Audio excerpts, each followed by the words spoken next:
everyone, and welcome to Jammin Jukebox Radio Show. I'm your host, DJ Delta Dawn.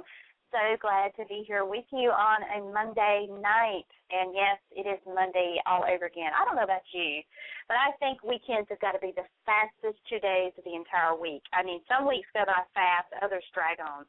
But no matter what, the weekends always fly by. And I don't know if it's because we're so busy trying to do so many fun things, or we're jam-packed doing other things we can't get done during the week, but they fly, and it's Monday all over again. And Monday, oh gosh, Monday, the mamas and the papas.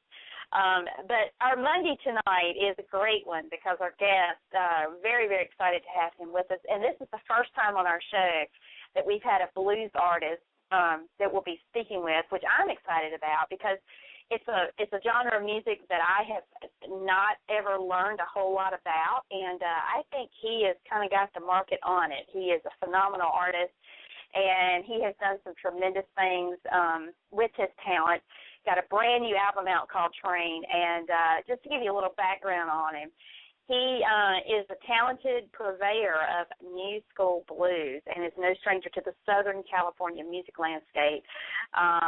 With his non-compromising approach to his music, he quickly garnered an international attention in 2008 as Jack Me Up and Frankie and Johnny, both from Under the Sun CD, were featured on 2 episodes of HBO's Golden Globe-winning True Blood series.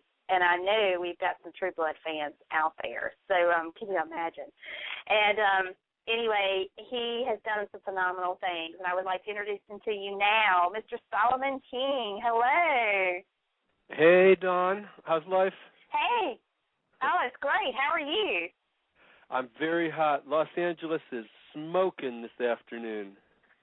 I have been hearing about that. I'm on the opposite coast. I'm on the East Coast, and I've been reading about that. I've been hearing about that, and it's a bad deal out there. You guys need all the rain that we're getting to drench some of the fires out there, and wow. I mean, it's just it's been pretty bad. It's hot, girl, but if you want to send some of that rain over here, I would appreciate it. I would love to. We had flooding here yesterday in a nearby town that never gets flooded. Actually, it was a college campus, so it's, really weird, to get flooding there. But especially when we're supposed to be, above sea level and not supposed to flood. But it was torrential. About 5 inches fell in an hour. So that if that gives you any idea, we would love to ship some your way. Believe me, if I could figure that out, I could probably retire. Well, here's what we do. You get all of your listeners to line up, and we'll get a bucket, and we'll start passing it. There you go. That's what we'll do. Well, I want to thank you for being our guest this evening. I'm excited about this because, as I was saying in the intro, I've never really, gotten in tune with blues music, and it's never been, my favorite style of music, but it's always intrigued me. And so I've listened to your music, and it's phenomenal. I mean, I love it when I hear it. It's just not something that if I'm going to pick up music to listen to, on a drive or something that I would say, okay, I'm going to pop in some blues. But when I hear it, it's like, now why don't I listen to this more? That's the kind of epiphany that I have every time. Talk a little bit about how you kind of gravitated or how you got into doing blues versus some other genres. Well, let's start at where you left it off, in that you never really listened to blues, and that when you hear Solomon King, it's like, wow, this is something I'd like to put into my changer on my iPod and spend a couple hours on the freeway with. Yeah. The first thing that I'm trying to do, and that kind of my mission is to create a whole new style of what the blues is, so that, I don't want to try and recreate the 1950s or 1940s or even 1960s and 70s when blues really gained a lot of popularity as a popular American art form and kind of got stuck there. What I'm attempting to do is to take the music that was started as this great American blues tradition and bring it forward to where we are now in 2013 and hopefully 2023, where we'll have a new sound for the blues that reflects where we all are at now in our musical lives. So that, if you're getting excited about the music of Solomon King, that excites me because that's what I'm trying to do. Now, to go back a step and talk about traditional blues, when I did my first record, my Under the Sun record that came out in 2008, I was supported by a lot of wonderful, wonderful people. I'm originally from Detroit, and there were a lot of great Motown artists that helped me with the Under the Sun CD. In fact, the CD was produced by Sylvester Rivers, who'd done a lot of work with the Supremes and Diana Ross and the Four Tops, the Temps, Michael Jackson.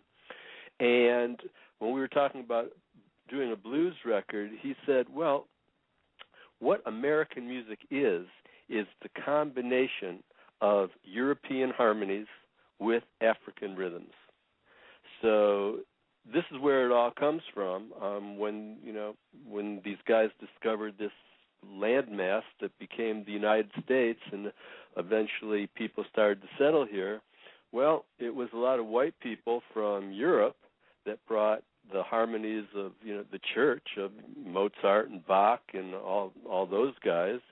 And then there was a lot of labor and people brought in from Africa. And when you combine these two things, the European harmonies of Bach and the classical composers, and then you brought in the African rhythms from all the slaves and all the labor that was brought in, and you combine these two elements, that was the beginning of American music, and that is the blues. And thank you so much for that background lesson, because I don't think as an avid music person that I've always been, I don't think I ever knew how the blues evolved, because my perception was that yes, it's American, but to me it was solely done, orchestrated here in the States, not from parts unknown kind of thing. And so that's very interesting. And to think how it's evolved from that to where it is today. And to what you were saying about your style, trying to bring it, out of, 2 decades, 3 decades, 4 decades ago into the here and now and make it relevant again with a new sound kind of. And I like it. I mean, your sound it's not like, you can definitely tell it's blues, but it's not like some blues that I've listened to. And I really like your sound because I don't know if it's the guitar in it or what it is, but it's it's just really good stuff. Well, I like your attitude. You're saying all the right things, and I get a lot of I get a lot of resistance from the old line blues community, because it's all they believe that the blues can be is old stuff from the 50s. It's got to be a Muddy Waters song. It's got to be a Chuck Berry song. It's got to be a Bo Diddley song, or they don't want to hear it. It's got to be a B.B. King song, or they don't want to hear it. And that's not what I do. So, I'm always butting heads with these old school guys, but eventually, with people like yourself and us, we're going to bring this forward to a whole new space and bring the whole music forward like it's meant to be. Well, when you think about some of those veteran, iconic blues people, B.B. King and Muddy Waters, I mean, they had kind of that old school trenched in that one element of blues, but individually as artists, they contributed their own style to the genre. And not only that, when they excuse me for interrupting, but when they came out, they were also shunned as being non-traditional blues artists because they didn't sound like old Mudhouse Henderson from the 1920s. So anybody, and they, and it's interesting because they did exactly what you're trying to do. I mean, they weren't trying to necessarily change blues per se. They still wanted it to be true to itself, but yet give their own original spin on it. And I mean, that's what set them apart from, the next guy who was doing blues, was because they did their own thing with it. And you're doing the same thing. So it's, and as it becomes more well-received and more well-known as you go forward, people will look back on it and they'll start, the new emergent blues artists, they'll start saying, well, if you're not like Solomon King, we're not going to accept you. And it'll be kind of an ongoing chain, that people will have to deal with. But nonetheless, I think it's neat that you are, creating your own sound in the midst of this genre. that keeps it true to who you are as an artist. Well, and that's if we don't do that, then why bother in the first place? That's so very true. Now, you know, in the intro, I made mention of something that's very notable, and I first of all want to congratulate you on the success you had with the songs that were featured in, you know, HBO's True Blood series. Now, talk a little bit about that experience, because this, you know, I know that it's one thing, it's a very competitive, you know, area to be involved in, and music is, but to have your song selected for a series that has been as wildly popular as True Blood, how did that happen? Well, that's a great question, and I'm going to talk to that question in a whole different dimension. So I'm going to talk to anybody who's listening to this show from the aspect of, I don't care what it is that you're trying to accomplish in your life, and you know what profession you're in, or what you're trying to go for, and what it is that you hope to give and get out of this life. The main thing is to do what you love, do the best work that you can, and then just trust that it's going to go to where it's supposed to go. The God's honest truth about how this got into True Blood was that I had sent music to a supervisor about 2 years before there ever was a True Blood. And I sent her a whole bunch of songs, and I never heard from this woman again. 2 years later, I get a call from her, and she goes, they're starting this new show, and this new show wants to use your music. And she said, the name of the show is True Blood. I said, okay, what's True Blood? She says, I think it's a vampire show. I have no idea what this show is. And, and then I said to her, well, and then I said to her, well, do they pay? She says, yeah, they pay really good. I said, okay, put the music in it. There was nobody knew what True Blood was, so they put the music in it, and then all of a sudden it was True Blood. So it's not like, you know, I went out and I said, oh, I got to get my music in True Blood, or I'm going to fight to get my music in. Yeah. So that's you know, the message that I have for everybody out there, that I don't care what business you're in or what profession or what your love is. Do what you love. Good stuff will happen. Well, that is so true. I'm a big advocate of that myself, in terms of, you know, going out and doing what you love, because I preached this to my kids from the time they were old enough to understand, you know, these sort of things. And I said, you know, when you grow up one day and you decide you want to go do something, make sure it's something you're passionate about and something you love, because you're going to be working a lot of days in your life to pay the bills. So you might as well do something that you're going to enjoy working and doing, so that paying the bills won't seem so painful, you know, kind of thing. Great advice. Thank you so much. And that is a really neat story, because, yeah, honestly, when you and your supervisor set forth, I mean, you didn't have any idea how big, no one did, you know, it was before the fact of how big True Blood would become, and now it's one of the biggest shows, you know. I mean, people love it, and I don't know if it's the vampires or what. I'm inclined to believe it's the Solomon King music that's been used, and that's what I'm going to go with. Dawn, I love you. You say all the right things. Well, you know, this is radio. What do I? No, seriously. I mean, it's very neat how that came about, because, you know, you had no idea, and now on the backside of it, you know, looking ahead, it's what a real treat to know that your music was featured in a hit series like that. I mean, it's not every day there's many more to come. Gets that opportunity. Yeah. And the thing about it is, the magic about that is, it's not every day, whether an artist has aspired to submit their music, you know, for a show, or it just happened by accident, kind of like it did with you. It's not every day that an artist gets their music in a show that is a success like this has been, and that's just, like you said, going out there and doing what you love, and the rewards have come from that, and that's incredible. So congratulations. Like I say to everybody out there, send out those resumes no matter what. You don't know what will happen. Who knows? Send it out there. Yeah. Get yourself out there. Look, the only way you'll have a no is if you don't try. That's my philosophy. And if you try, you might still get a no, but a no doesn't necessarily mean no sometimes. Sometimes it just means not now. So that's just how you have to look at it. You have to keep plugging ahead in the meantime. Well, you've gone from that to now, you've continued along the road in this journey, and now you've got this great album out, which I've had the privilege of listening to frontwards, backwards, and in between. I love it, and it's called Train. And talk a little bit about the making of this album and how you how you came up with the concept and called it Train. I mean, I love the title, by the way. It's just really neat because I think when I think of blues too, I kind of think of trains and hobos, and it just kind of fits. Well, this record really just came out of all those things that you were just talking about.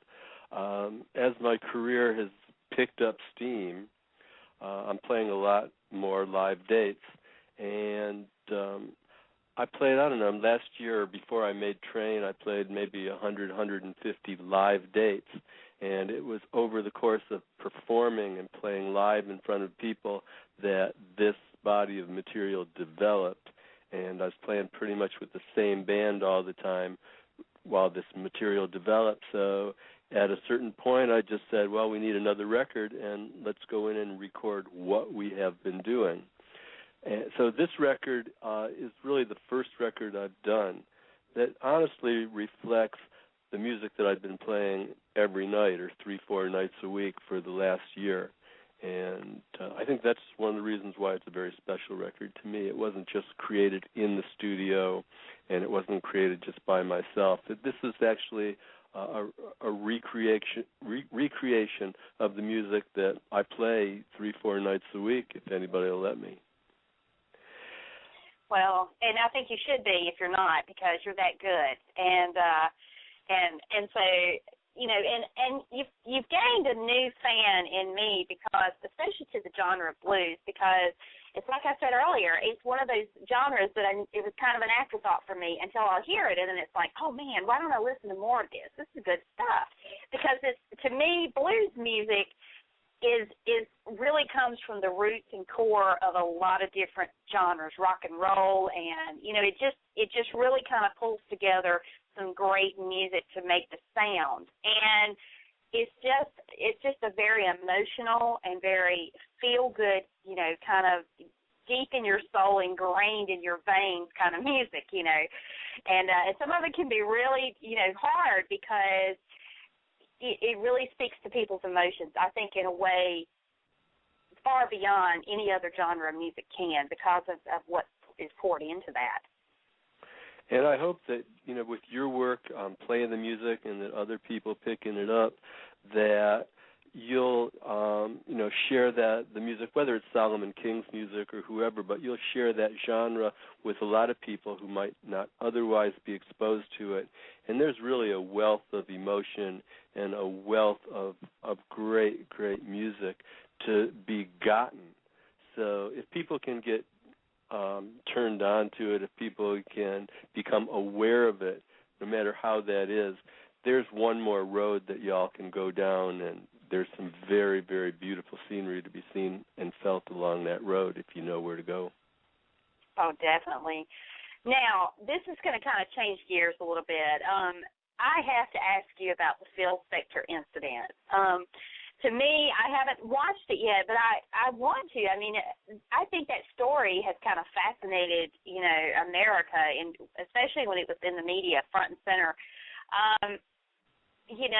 And talk a little bit about what inspired you to kind of make this Phil Spector incident in which you starred in. Well, let's talk about the Phil Spector incident for a brief second, and that is for any of your audience that don't know, and probably there's not a reason why they should know. The Phil Spector incident is a movie that I made where I play Phil Spector. And, again, kind of the idea of the blues, that here's this rich history of American music. Well, Phil Spector, for, your audience or anybody, Phil Spector was one of the most important figures in the creation of popular American music. We won't spend a lot of time in that, but here's a guy who really is responsible for the music that we know and how music has evolved today, especially pop music, a lot of stuff. And here's a guy who went from the height of everything that is the American dream. I mean, this guy at 19 years old was a multimillionaire, the top of the pops, a genius. He worked with the Beatles. He worked with everybody and everything. Here's a guy who had it all, did it all, and what happened to him? How was this great American dream destroyed? How did this musical genius wind up alone in a mansion with a woman, 40 years younger than him, and a pistol that went off? And so that's what I wanted to explore in this movie. Kind of, this wonder kid, who got everything that the American dream promises. Where did all this wind up? And that's what the movie's about. And and it's interesting that you took that spin on it, because it's interesting how we see this a lot in the media with celebrities. They rise to great heights, and then in an instant almost they can just plummet and end up with nothing. I mean, they work so hard to get to where they are, to build their craft and to hone their skills, and in a split second, in a moment of indecision or indecisiveness or whatever the case may be, they lose it all.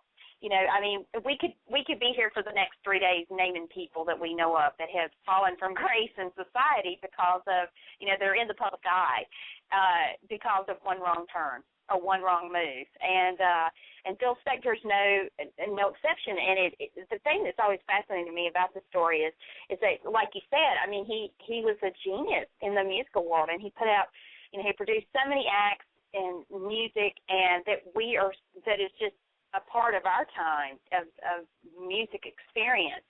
And to see someone that was that well known and at one point that well revered in the industry to end up in a situation like this, it's tragic and it's disheartening all at the same time. It just makes you wonder, did something snap along the way that would cause this? Or did he, like so many of those celebrities out there, think that they were invincible and that they could pretty much do what they wanted at the expense of anyone? I mean, that does make you wonder, if you could just get inside the head of these people, if we really wanted to go there sometimes. I think that would really tell the tale of a lot of things, unfortunately.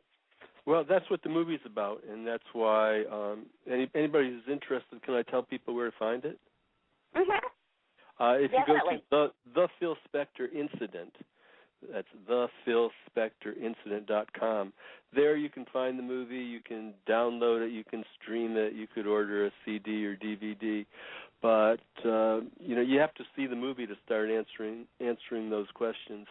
And anybody that saw the Al Pacino version, there was a big HBO Phil Spector, Al Pacino, Helen Mirren, David Mamet thing that was on not too long ago.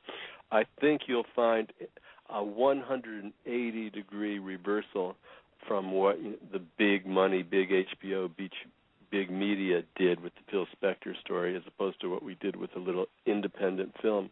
Because our film is literally about what happened in the hour and a half from the time that Phil Spector and Lana Clarkson came home from the House of Blues at 3 o'clock in the morning together to Spector's mansion, and 4:30 in the morning when Spector called the police because a gun had gone off. And that's what this movie is. It's like real time, minute by minute, what happened between these two characters. And, and really that's interesting, because at the end of the day, I think most people just wanted to know what happened in that hour and a half. I mean, they knew, anyone that had followed Phil Spector and knew his history in the music world, that was kind of irrelevant at that point. They just wanted to know what were the nitty-gritty details that unfolded up to the point of her death. I mean, how did this happen? And I think that's brilliant what you've done, because, hopefully it will help answer some questions and maybe explain a few things as well as to maybe his psyche or his mindset. And hopefully it'll get people asking even more questions. And we're the only one that's attempted this. You know, we're not doing some little courtroom drama about whether Phil Spector got a fair trial or whether he didn't get a fair trial. That's not what this is about.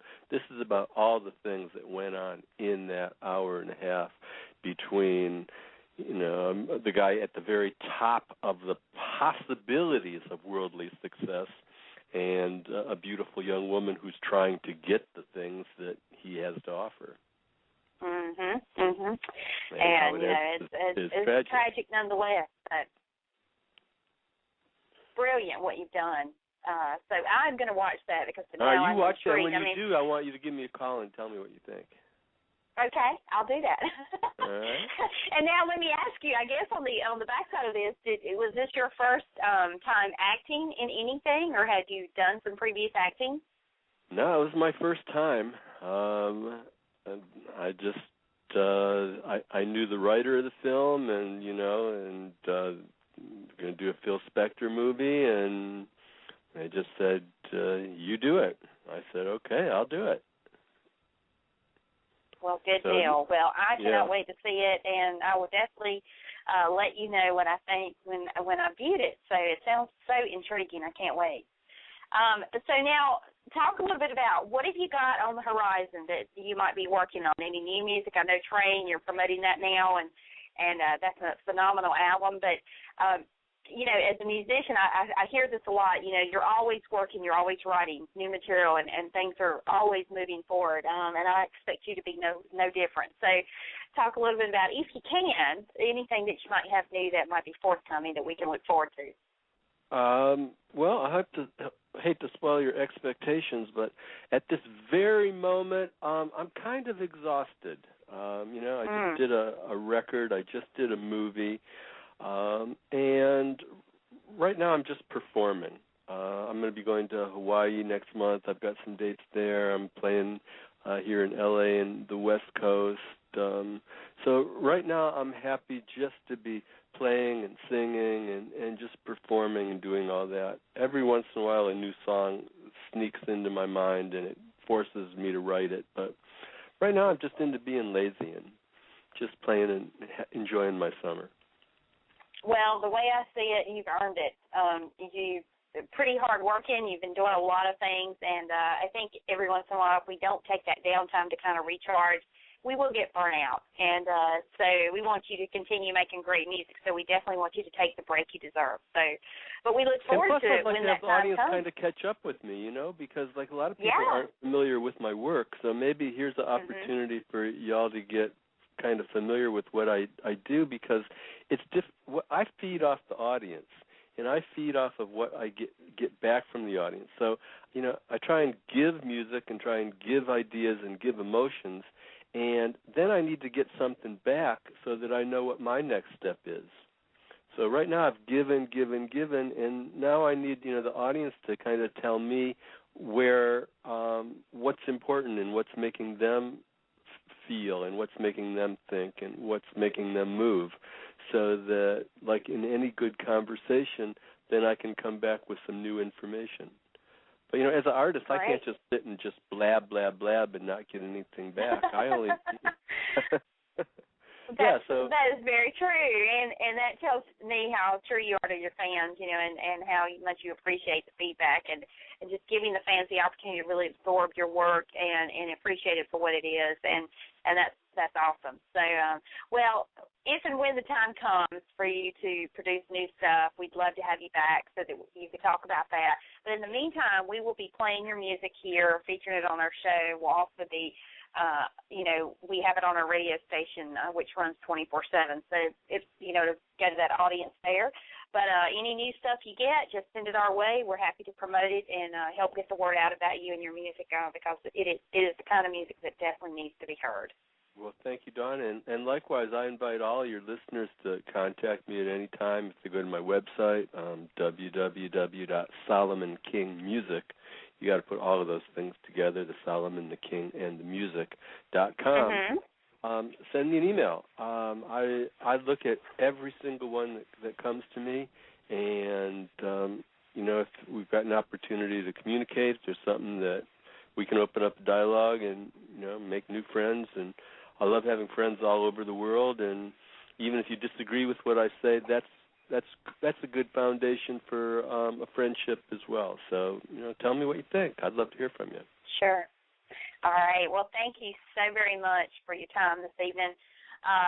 Really, really appreciate you being here, and thank you so much for producing some great music and taking blues to the next level of music. Thank you, Dawn. Till the next time. All right. Take care, Solomon. Bye. Bye-bye. Oh, we've been speaking with Solomon King, great bluesman, blues guitarist. He is awesome. And again, if you're tuning in late, you've missed his web address is solomonKingmusic.com. You can go there. It's got a list of all of his music that he's put out. It gives you a chance to download some of it, take a listen to all of it just to get a feel for, his work. And I can tell you will not be disappointed. You also can find the link to the Phil Spector incident that he was speaking about, that he had starred in as Phil Spector. Very, very interesting movie. So if you're a Phil Spector, if you were a Phil Spector fan, or just, very intrigued by that whole, the trial and the incident, the murder, the whole 9 yards, go check it out, the Phil Spector incident. And he is just phenomenal. He also has a Facebook page. You can find him on Facebook at Solomon King. So check him out. He is awesome. And so I support him, and he's got a new fan in me because I was not really akin to the blues that much until I really listened to his stuff, and I like it. I love it. So you will too. So check it out. He's a good artist and does some great stuff. All right, guys. Well, that is about going to wrap our show for this evening, and just want to give a huge thank you and shout-out again to Solomon King for being our special guest, and also to all of you for joining us. And if you're brand new to our program, welcome aboard. We are always glad to have new listeners, and we hope this won't be your last time. So until then, let's see, what have we got on tap? Tomorrow night, we will be right back here at 7 p.m. Eastern, so we hope that you will join us.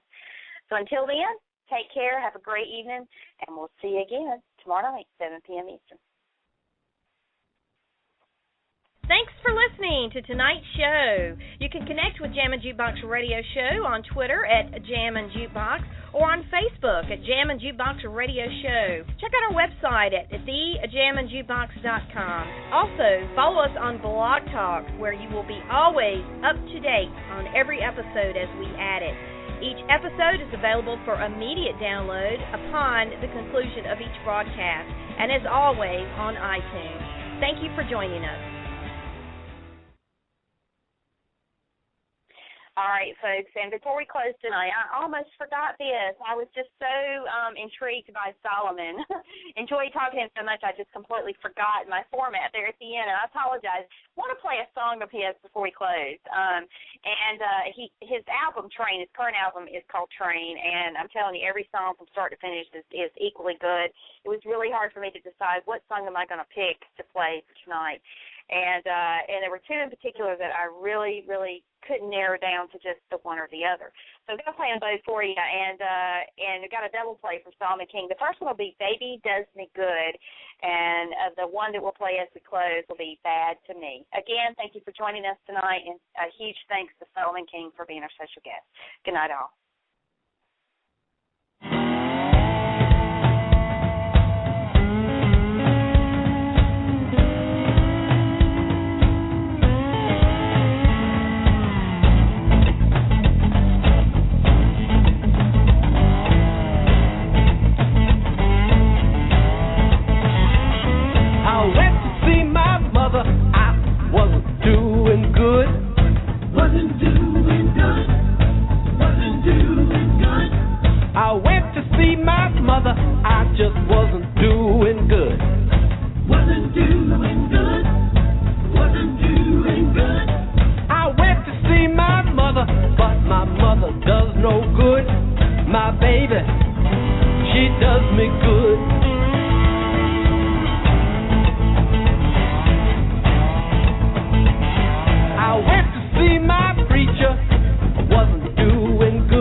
I went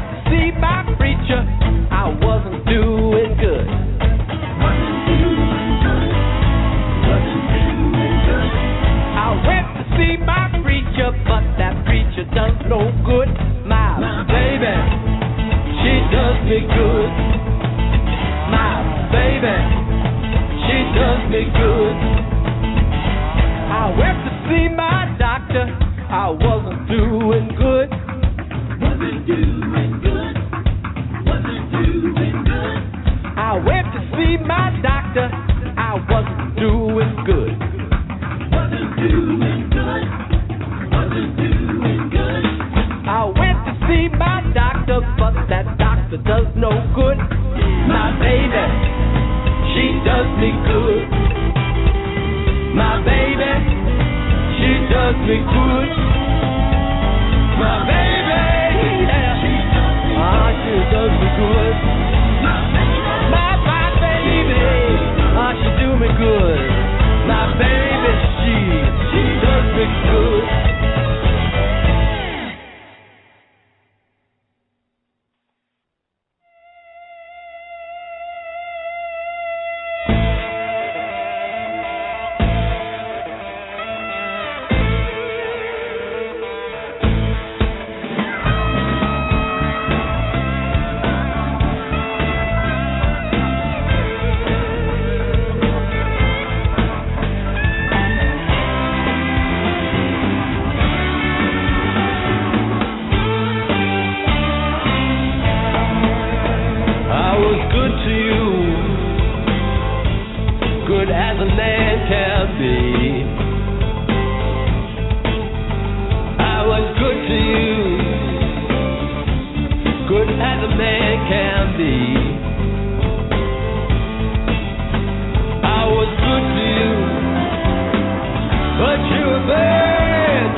But you're bad to me.